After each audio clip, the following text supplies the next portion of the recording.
It's all done by just this force of everybody knows where it has to go, and they pretend to be stupid with the rest of it. And George Orwell talked about it. It's called Crime Stop, Protective Stupidity. And so we go through that, and then, okay, that's the fifth one. The sixth dragon is the deposit function, which is the most ridiculous thing we've got out there. It's been going on for 400 years or 320 years. If I win the lottery today, some super multi-state Powerball lottery, $1 billion in cash, 100 million people paid $10 a piece to win it, or to take a chance, and my numbers come up, and I've got $1 billion in cash. It's mine and I own it. And the very next day when I deposit it in the bank, it is no longer my legal money. It is no longer my actual money. It belongs in law and in fact to the bank. And I have just made it an equal partner in my winnings by so favoring it, by making a deposit. Now, apply that same process to $1 trillion of new labor income in Canada every single year. That every time you get your paycheck and you go deposit it, it's now owned literally and actually by the bank, legally. If you won it, where would you go to cash it without it being taken from you? No, I would win the cash, bucket loads of it, like dump trucks full of it. Yes, but if you won it and you wanted to cash the check, like they gave you a check for Yeah, no, I'm just using this as a... if they gave you a check for $1 billion, where would you go to cash that in to withdraw it out in cash? They would, I don't know, it really wasn't the point.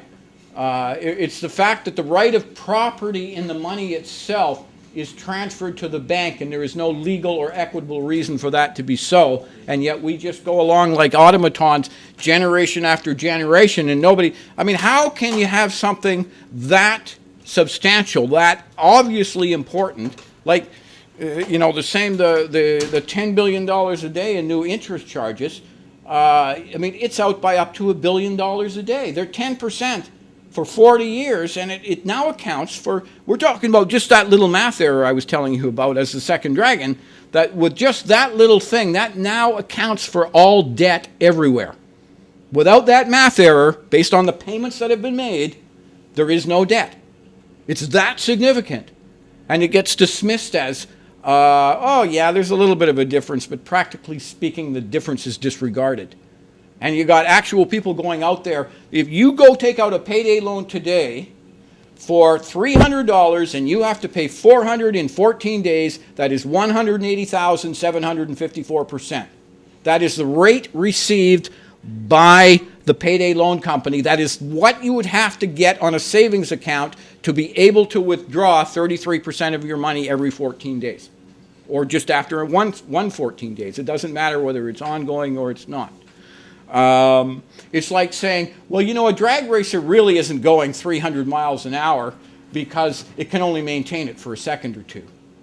So you're talking about two different things. You're not talking about, they're constantly confusing in our minds torque for horsepower, speed for acceleration, the feeding schedule of the virus for its rate of growth. Who cares what the feeding schedule is? That is by agreement. At 100% per month, if you feed it once a month, you have to feed it 100% or it's going to double in size on you. If you feed it once every 3 months, you have to feed it 800% because it goes from 1 to 2 to 4, or from whatever, every however often you feed it. If you only feed it every 6 months, it's going to cost you 51,200%. See, so you can, if you feed it twice a year, it's going to cost you a little over 100,000. But if you wait until the end of the year, it's going to cost you 409,600, about as much. But you go the other way from 100% per month. If you feed it daily, it's only going to cost you just a hair over 1% a day, or 368% total feedings for the year. So based on this virus that is injected into you that grows at a natural rate of 409,600%, the feeding schedule can be anywhere between 368% per year if fed daily to 409,600 if only fed once at the end of the year. And they say that's all you need to know. is how much you have to feed it. You are not intelligent enough or competent enough to understand the significance of something as esoteric or arcane as the growth rate of the debt that is consuming your economic body. It's absolutely ridiculous. Well, yeah, we told you that even the example I was giving you, 300 for 400 due in 14 days, that is 180,000% per annum. They will tell you it's 870, and half the time they'll tell you it's half that because they can't spit it out. They can't say numbers that big, and they're relying on that. But the thing is that what they're saying is 80% of the global financial industry, we have a fundamental right to charge you 180,000% per annum when we gain your contractual agreement to 870 because we got away for decades with taking 3.1 when we told you it was 3, and we used the same fraudulent formula in both cases. See, at what point do you think these people are going to tell us, oh, sorry, we've been scamming you for decades. At some point, we're going to tell you that we've been using the wrong formula, the one that's been recognized as criminal and banned outright in the UK for 40 years now. Oh, sorry. Instead, we take it to an appellate court system in this country that is absolutely saturated with former financial, corporate, and financial law, firms and this sort of thing. They're all. Brian Mulroney, he was marketed as a lawyer for the Iron Ore Company of Canada, a labor lawyer, but he was also concurrently a director of the CIBC along with Conrad Black, and they were just doesn't matter. I think I've gone over my 10 minutes, but I'll just get to the last one. The last one is the deposit function. You change that, you change everything. That if I put that $1 billion in the bank is now a trustee of my money. It does not belong to the bank. And that is the big problem with this entire planet. You fix that one problem, you will go a long way to fixing everything. And the final, number 7, the dragon of all dragons is taxation. Nominal taxation, which is the most ridiculous thing in the world. We are a literally incompetent species. Nobody in their right mind would ever set up such a ridiculous system as we have. It's called punitive taxation, and everybody has been conditioned to think that the term punitive taxation means really high taxation, when in fact it is the actual substance of the thing. Taxation does not raise any money for government. It merely and solely destroys it.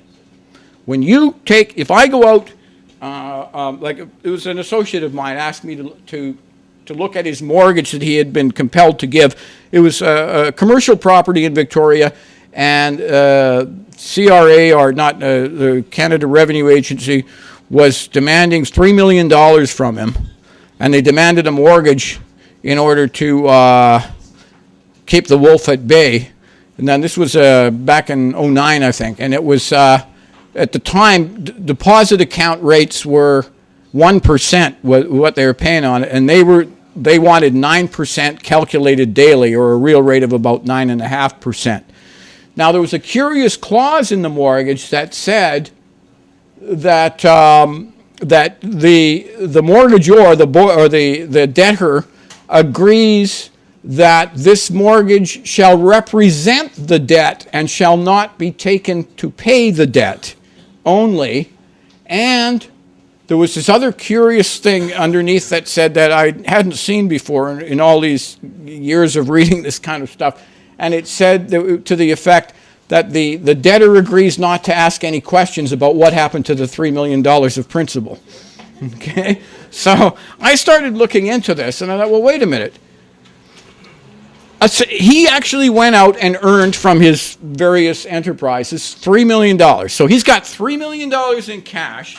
The Crown is holding a mortgage against one of his properties where there's $3 million of room. It was worth about 15, and it only had mortgages of about 12. So there was the $3 million was actual charge against the property when he gave it. Now, yes? Okay. Okay, so the question is, who benefits and what happens if he pays them?